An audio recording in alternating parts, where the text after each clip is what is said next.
This is something, obviously, like you said, this is a touchy subject.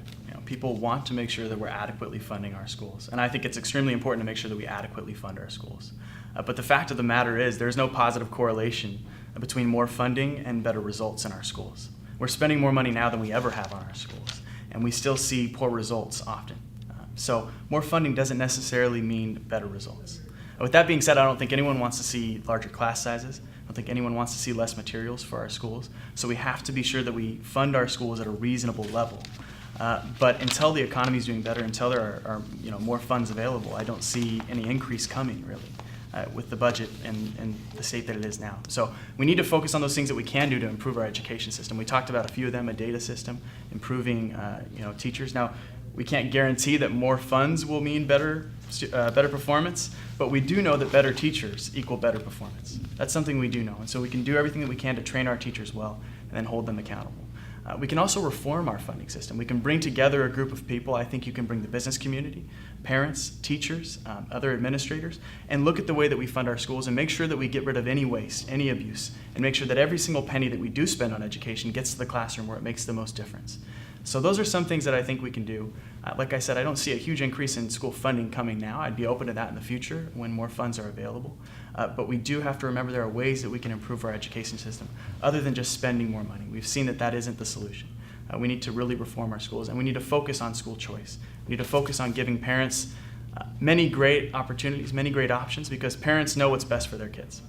And the other thing that I think is important when you talk about school choice is we need to raise up all our schools. When I say school choice, I'm not just talking about charter schools, and sometimes people jump to that conclusion. I think we need great charter schools, we need great public schools, great private schools, we need homeschooling options. All of those options need to be available and need to be excellent so that parents can choose what's best for their kids.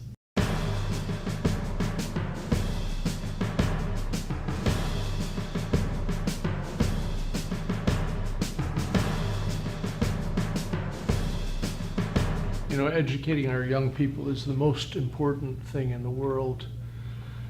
I believe that the spending level cannot be raised until we have better accountability. I was talking to the Auditor General, Debbie Davenport, who said most of the financial fraud in the state is among school districts. We need to make sure the money that is spent gets to the classroom. I've been reviewing superintendent salaries, and I think some of them are bloated.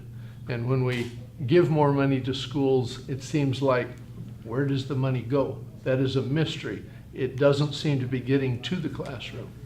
Yes, parents need to be involved, and we need to have choice. We need to have excellent education. Part of my concern in this state is there are power brokers who are trying to take over. And that's one of the most interesting things about our race, is the fact there's a movement to replace our Senate President, Andy Biggs, with Steve Pierce. And I believe that's one reason that the chambers are so involved, particularly in our race, because they cannot beat Senator Biggs in his area. He's too popular among his voters. And so he has to take out some of the most conservative people to make room for their choice so that the power brokers can take charge. There's an interesting article in the Capital Times, When Moderates Attack, and it lists our race and the very clear comparison between my friend Mr. McArthur and myself lists him clearly as a moderate who's supported by the chambers, and me as the conservative. Now, I know I think Mr. McArthur might argue that point, but in the opinion of the Capital Times, it's very clear the issues have become a litmus test to define what kind of Republican a person is. And it talks about, in Arizona, a moderate Republican has been popularly defined as anyone who supports Governor Jan Brewer's Medicaid expansion in 2013 or the Common Core education standards that are being applied. And according to the article, Mr. McArthur is clearly in that camp. Now, I don't believe that our race is between McArthur and Farnsworth. It's between the power brokers in the state who would like to choose and control their own senators and representatives. And part of the reason I am qualified for the job is I am very aware of the fact there are power brokers out there that seek to control. And when it comes down to education, one of the biggest expenses for corporations in America is training. And 25 years ago, they talked about taking over our education system, the dumbing down of America, and using taxpayers' dollars to train people for corporations. And the next step will be quotas saying, no, you can't be a fireman, we have plenty. This is going to be your new calling. And so, futuristic, that's kind of scary. Yeah, that's crazy.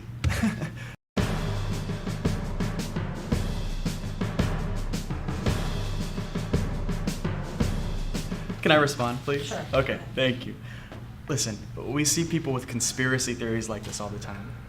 This is a race between Taylor McArthur and David Farnsworth, and the reason that I'm running is we have people in our legislature who are elected or appointed, like Mr. Farnsworth was, who was not elected in this district, he was appointed to the seat. And they go to the legislature and they focus on fringe issues. They focus on issues that matter to them or to special interests. For Mr. Farnsworth, it was chickens. The very first issue he decided to work on in the legislature was chickens. It was a special interest bill. It had nothing to do with our district. It was for another city. And I believe that when people go to the legislature and they focus on those issues, rather than the things that really matter, rather than the economy, rather than jobs and education, then long-term Arizona suffers. We need people with a vision for Arizona's future. That's what this race is about. It's about someone who gets to the legislature by whatever means and works on chickens or sewers or sci-fi, EMP bills, whatever it is, but it's not the things that matter. It aren't the things that are going to move our state forward. And those same types of people will try and draw attention away from the real issues of the race by saying this person wants this or this person wants this. I have the support of many different organizations and groups in our district. The Arizona Chamber is one of them. I sought their support and I have their endorsement. The Greater Phoenix Chamber is another one of them. The Mesa Chamber, which has been serving Mesa, which has 65% of our population, our district comes from Mesa, for over 100 years. Senator Jeff Flake, Sheriff Paul Babby. There are a lot of people that have come forward and said, yes, we want someone who's going to focus on those issues that matter in our district, focus on the issues that matter for Arizona. So that's what the race is about. It's not a conspiracy theory. It's not the power brokers against Mr. Farnsworth. I have broad support. When you look at finance reports, please take a look. You'll see that I have support from all over the district. I have support from a number of different individuals. If you want to talk about that, Senator Farnsworth had to fund his entire campaign himself because he didn't have that support. I've worked extremely hard because I want to represent these people. I have the background and experience necessary to do so, and I'll focus on those things that matter to the district. So that's what this race is about.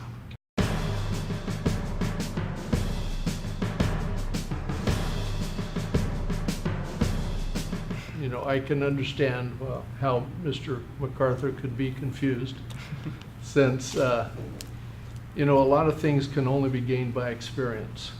And the power that exists in this state has been around for a long time. There was a book written about organized crime and political corruptions many years ago. We've seen it many times. Are you accusing the Arizona Chamber of being an organized crime organization? No, I'm not. I'm talking about things in the past.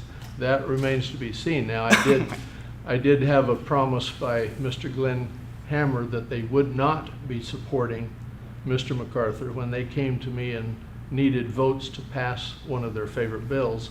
He stood in the hallway right outside the legislative chamber and promised me that the chamber would not be supporting him, which I didn't believe then, but it was a good bill, so I voted for it anyway.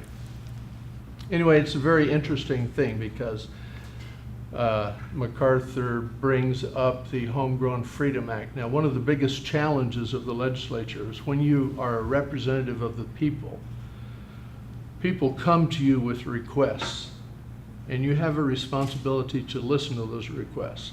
Mr. Galen Luth, who is in our district, came to me with a request. He was concerned that a lot of things he wanted to do and others wanted to do in their backyard was illegal.